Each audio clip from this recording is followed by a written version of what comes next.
zambili koma lelo lino ndapambana zonsezi ndinuyo Yehova nkayang'ana komwe ndachokera zoonadi mbuye mwandibweza wachipanda inuyo Yehova palibe kanandiona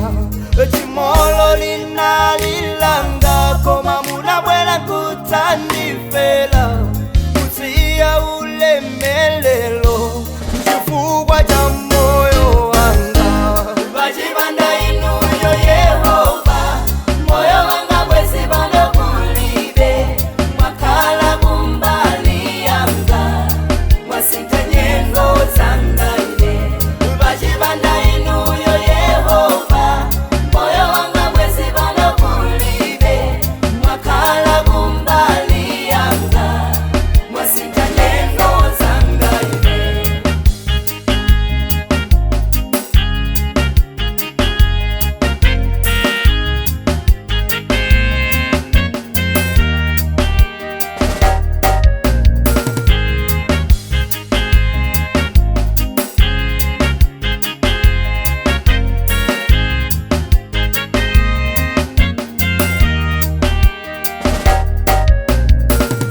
Ndaliwona dzanja la Yesu